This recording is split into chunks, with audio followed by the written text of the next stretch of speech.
तथागत सम्यक संबुद्ध, तथागतांचा सद्धम्म, तथागतांचा पावन पवित्र पूजनीय भिक्खू संघ. आजच्या प्रवचनासाठी उपस्थित असलेले सर्व श्रद्धावान उपासक उपासिका, आज आपण तथागतांच्या धम्मवाणीचं उपदेशाचं महत्त्व, जे सत्यावरती श्रद्धा ठेवणारी, सत्याबद्दल जिज्ञासा ठेवणारी जी माणसं होती, देवता होते, अन्य सत्व होते, तर असे सर्व प्रबुद्ध चित्ताचे सत्व भगवंताच्या धम्माबद्दल अनंत अशी श्रद्धा ठेवून, उपदेश ऐकून स्वतःच्या जीवनाचं कल्याण करणारी सत्व होती, माणसं होती, देवता होते. असाच एक प्रसंग तथागत आळवीमध्ये आलवक यक्षाच्या भवनामध्ये राहत असताना एक प्रसंग आहे. तथागत सम्यक संबुद्ध सकाळी ध्यान साधनेमधून उठल्यानंतर विचार करू लागले की आज आपण कोणाला उपदेश करावा, कोण आजचा उपदेश ऐकल्यानंतर सुगतीला जाणार आहे, कोणाला धम्माचा लाभ होणार आहे. तर त्यावेळेला भगवान बुद्ध आपल्या दिव्य चक्षुने बघतात, आलवक नावाचा यक्ष जो आजची धम्मदेशना ऐकून धम्मलाभी होणार आहे. म्हणून भगवंताने महाकरुणा करून जेथे आलवक यक्षाचं भवन होतं आळवी नगरामध्ये, तेथे गेले आणि आलवक यक्षाच्या भवनामध्ये ते जाऊन बसले. ज्यावेळेला आलवक यक्ष आला आणि त्याने भगवंताला पाहिलं की श्रमण माझ्या भवनामध्ये बसलेला आहे, त्यावेळेला तो अत्यंत क्रोधित झाला आणि भगवंताला म्हणतो, हे श्रमण बाहेर निघ. तर भगवान अत्यंत संयमाने बाहेर निघाले. बाहेर गेल्यानंतर तो आलवक पुन्हा भगवंताला म्हणतो, हे श्रमण आत ये. भगवान पुन्हा त्याच्या भवनामध्ये आले. पुन्हा एकदा तो म्हणतो, हे श्रमण तू बाहेर हो, बाहेर जा. भगवंत शांतपणे बाहेर जातात. पुन्हा भगवंताला तो आत बोलवतो, हे श्रमण आत ये. भगवंत आत येतात. असं पहिल्यांदा, दुसऱ्यांदा आणि तिसऱ्यांदाही असंच घडतं. हे श्रमण तू बाहेर जा, हे श्रमण तू आत ये. अशा प्रकारे 3 वेळा भगवंताला हा आलवक यक्ष भगवंताचा एक आदेश देत असतो भगवंताला. भगवंत शांतपणे, निमूटपणे त्यानं दिलेले जे काही आदेश असेल ते त्यानुसार ते आपली कृती करतात. बाहेरचा म्हटल्याने बाहेर जातात, आत ये म्हटल्याने आत येतात. असं 3 वेळा घडतं.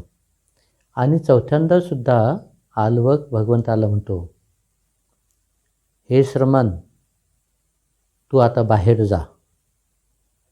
तर त्यावेळेला भगवंत त्याला म्हणतात, हे मित्रा, मी आता बाहेर जाणार नाही. तर त्यावेळेला तो आलवक म्हणतो, तू जर बाहेर गेला नाहीस किंवा मी म्हणतो ते तू ऐकलं नाहीस, जर तू माझ्या प्रश्नाची योग्य आणि समाधानकारक उत्तरं दिली नाहीत, तर मी तुझं डोकं फिरवून, तुझं डोकं दाबून तुला विडा करून टाकील. तुझं हृदय फाडून टाकील. तुझं हृदय चिरून टाकील. तुझे पाय धरून गोल गोल फिरवून तुला गंगा नदीच्या पैल तीरावरती फेकून देईल. जर तू माझ्या प्रश्नाची योग्य उत्तरे दिली नाहीस, समाधानकारक उत्तर दिली नाहीस, तर तुला या प्रसंगाला सामोरं जावं लागेल. तुला ही शिक्षा भोगावी लागेल.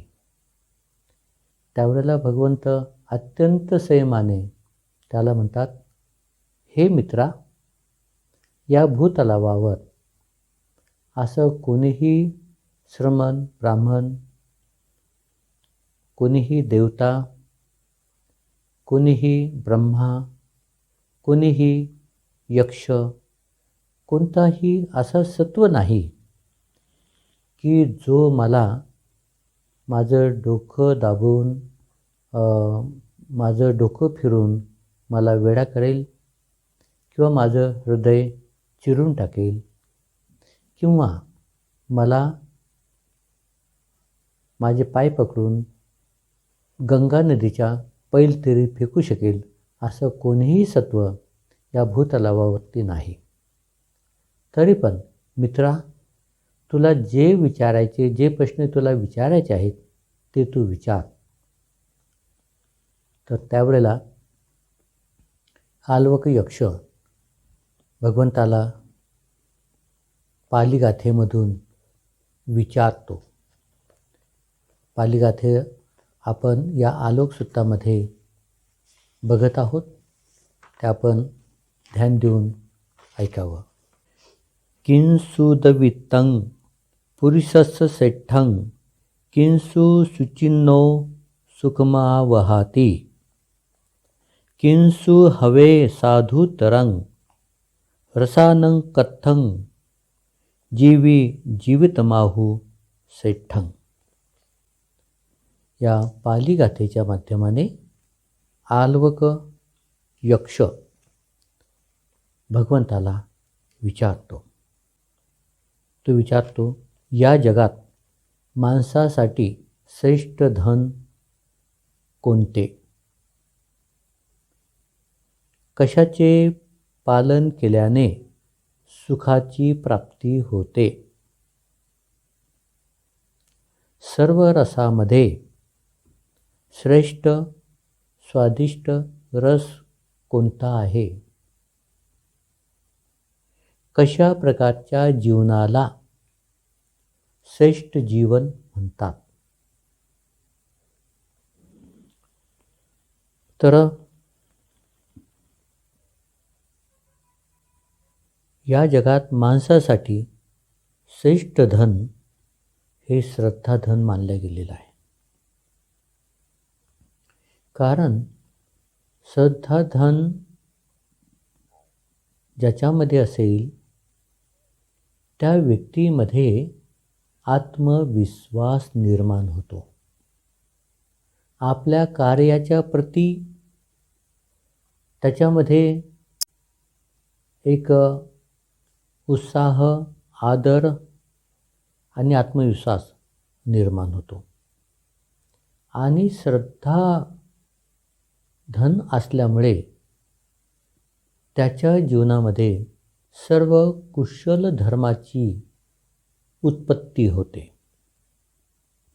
श्रद्धाधन असं धन आहे की ते माणसाला नवीन आशा, नवीन उम्मीद, नवीन चैतन्य आणि नवीन स्फूर्ती हे सदोदित देत असते. ज्याच्यामध्ये श्रद्धा असेल तो व्यक्ती आपल्या ध्येयापासून, आपल्या आलंबनापासून तो विचलित होत नाही. तो आपल्या ध्येयावरती नेहमी आरूढ असतो, दृढ असतो. श्रद्धाधन हे कोणीही त्यापासून चोरून नेऊ शकत नाही, नष्ट करू शकत नाही किंवा त्याला त्याच्या ध्येयापासून, त्याच्या उद्देशापासून त्याला कोणीही विचलित करू शकत नाही, त्याला कोणी दूर नेऊ शकत नाही. म्हणून श्रद्धाधन हे अत्यंत महत्त्वाचं धन आहे. या श्रद्धाधनाने तो आपला जीवनाचा भवसागरसुद्धा पार करू शकतो. म्हणून श्रद्धाधन हे अत्यंत महत्त्वाचं धन आहे. ज्या माणसामध्ये श्रद्धा असते तो मनुष्य नेहमी कुशल कर्म करतो, पुण्यकर्म करतो आणि कुशल कर्म, पुण्यकर्म केल्याने तो स्वतःला अधोगतीपासून, दुर्गतीपासून, विनाशापासून तो स्वतःला वाचवतो. म्हणून श्रद्धाधन हे अत्यंत महत्त्वाचं धन आहे. श्रद्धाधनामुळे तो जीवनाचे जे प्रश्न असतात ते प्रश्न तो हाताळतो, तो प्रश्न तो सोडवण्याचा प्रयत्न करतो आपल्या बुद्धिमत्तेमधून. बुद्ध धम्म संघावरती त्याची श्रद्धा असते आणि बुद्ध धम्म संघाचा अनुकंपा त्याच्यासोबत असते आणि त्यामुळे तो स्वतःचं कल्याण करू शकतो. म्हणून या जीवनामध्ये माणसासाठी सर्वात श्रेष्ठ धन ते म्हणजे श्रद्धाधन आहे. कशाचे पालन केल्याने सुखाची प्राप्ती होते? कशाचे पालन केल्याने सुखाची प्राप्ती होते? धर्माचे चांगल्या पद्धतीने, चांगल्या रीतीने आचरण केल्याने सुखाची प्राप्ती होते. धम्माचे चांगल्या पद्धतीने आचरण केल्याने सुखाची प्राप्ती कशी होते हे आपण समजून घेतलं पाहिजे. जो मनुष्य धर्माला धर्म म्हणून समजतो, अधर्माला अधर्म म्हणून समजतो, धर्म आणि अधर्म याच्यामधला जो फरक जाणतो, प्रज्ञेने तो विचार करतो, सम्यक दृष्टीचा आपल्या जीवनामध्ये उपयोग करतो आणि धम्माचं अतिशय प्रामाणिकपणे, काटेकोरपणे पालन करतो, अधम्माकडे जात नाही, वाईट गोष्टी, वाईट कर्म तो करत नाही, अत्यंत निष्ठापूर्वक, श्रद्धापूर्वक शीलाचं पालन करतो, नीतिमत्तेचं पालन करतो, आपल्याकडून होणारे जे काही पापकर्म असतील त्याच्यापासून स्वतःचा बचाव करतो,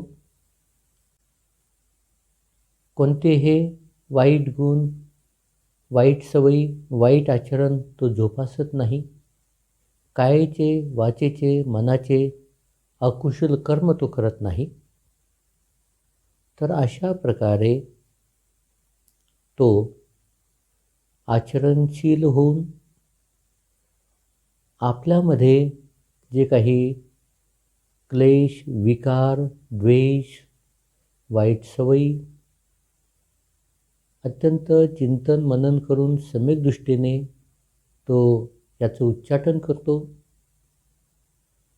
अशा प्रकारे धम्माचं चांगलं आचरण करून आपल्या जीवनाचे सर्व प्रश्न, सर्व संकट, सर्व धोके, सर्व अधोगतीचे मार्ग जो प्रज्ञेच्या माध्यमाने बंद करतो. तर अशा धम्माचे चांगल्या रीतीने आचरण केल्याने सुखाची प्राप्ती होते. सर्व रसामध्ये कोणता रस स्वादिष्ट आहे, कोणता रस हा चिरकाल सुखी करणारा आहे, स्वाद देणारा आहे, तर तो सर्व रसामध्ये जो सर्वश्रेष्ठ रुचकर रस आहे तो म्हणजे सत्याचा रस. सत्य सत्य केव्हाही कधीही कोणत्याही काळामध्ये सत्य हे माणसाला नेहमी स्वादिष्ट असतं. कारण सत्याचा रस चाखल्यानंतर तो अवीट होत नाही, तो अरुचकारी होत नाही. कारण जेव्हा जेव्हा माणसाला सत्य सापडतं, सत्याचं चव कळते, त्या वेळेला हे सत्य त्याला नेहमी आनंद देतं. म्हणून सत्याचा रस हा केव्हाही माणसाला सुख देतो, स्वाद देतो, रुचकर असतो, माणसाला नेहमी प्रसन्न आणि आनंदी ठेवतो. माणसाला कधीही तो अस्वस्थ करत नाही, चिंताग्रस्त करत नाही, भयभीत करत नाही किंवा पश्चाताप करण्याची त्याच्यावरती कधीही पाळी येत नाही. कारण सत्य हे माणसाच्या जीवनासाठी, सत्याचा रस हा माणसाच्या जीवनासाठी अत्यंत ऊर्जा प्रदान करतो, शक्तिवर्धक असतो, बुद्धिवर्धक असतो आणि प्रज्ञावर्धक असतो. म्हणून सत्याचा रस हा सर्वात स्वादिष्ट आणि सर्वश्रेष्ठ रस माणसाच्या जीवनामध्ये हा रस आहे. कशा प्रकारच्या जीवनाला श्रेष्ठ जीवन म्हणतात?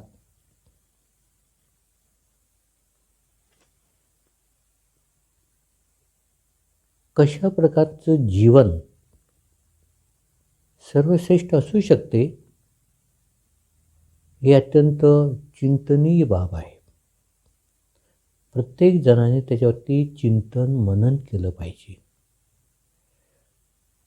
मनुष्य जीवनामध्ये वेगवेगळे आचरण करतो, वेगळ्या वेगळ्या गोष्टीचा तो एक गुलाम बनतो. वेगळ्या वेगळ्या गोष्टी, वेगळे तर्क वितर्क आचरण हे त्याच्या जीवनामध्ये नेहमीच प्रभाव टाकतात आणि त्याला वेगळं वळण लावण्याचा प्रयत्न करतात. तर हा मोठा गंभीर प्रश्न आहे जीवनासाठी की कोणत्या गोष्टीचं आचरण केल्याने माणसाचं जीवन सर्वश्रेष्ठ जीवन मानलं जातं. जो व्यक्ती तर्कसंगत, बुद्धिसंगत, सत्यसंगत, प्रज्ञासंगत आचरण करतो, जो प्रज्ञायुक्त होऊन आचरण करतो, पंडित विद्वान होऊन आचरण करतो, तर त्याचं हे आचरण सर्वश्रेष्ठ आचरण मानलं जातं. त्याचं कारण जो प्रज्ञयुक्त होऊन आचरण करतो, जो प्रज्ञेने आपलं जीवन जगतो, प्रज्ञेचा वापर करून, त्या व्यक्तीकडून कोणतेही वाईट कर्म होत नाहीत. वाईट कर्म न झाल्यामुळं त्याला कधीही पश्चाताप करावा लागत नाही. त्याच्या जीवनामध्ये संकट, धोके उत्पन्न होत नाहीत. अत्यंत जाणीवपूर्वक, अत्यंत जागृत, सजग, प्रज्ञयुक्त चित्ताने जो आचरण करतो, तर त्याच्या जीवनामध्ये त्याच्या कर्मापासून त्याला सुख मिळतं, आनंद मिळतो. त्याचे पुण्यकर्म होतात आणि त्या पुण्यकर्माचं फळ जे सुख आहे, शांती आहे, समाधान आहे, सुगती आहे आणि मुक्ती आहे. म्हणून पुण्यकर्म करत असताना जाणीवपूर्वक प्रज्ञेचा वापर जो व्यक्ती करतो, प्रज्ञयुक्त होऊन जो आचरण करतो, त्याच्या जीवनामध्ये सुखच प्राप्त होते, दुःख प्राप्त नाही होत, सुख प्राप्त होते. म्हणून प्रज्ञयुक्त आचरण हे जीवनामध्ये सुख प्राप्त करते. आतापर्यंत आपण आलवक यक्षाने विचारलेले प्रश्न किती महत्त्वपूर्ण आहेत, किती प्रज्ञयुक्त आहेत, किती ज्ञानसंगत आहेत, हे आपण बघितलेलं आहे. यापुढील प्रश्नसुद्धा आलवक यक्षाने भगवंताला विचारलेले आहेत.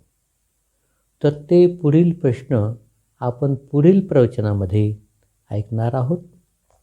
तोपर्यंत आपण या प्रश्न आणि उत्तरं जे या ठिकाणी झालेले आहेत त्याच्याबद्दल चिंतन मनन करावं, त्याच्याबद्दल विचार करावा आणि ते आपल्या जीवनासाठी किती महत्त्वाचे, किती उपयोगी आहेत याच्याबद्दल आपण स्वतःचं अवलोकन करावं. पुढील प्रवचनापर्यंत आपण सर्वांनी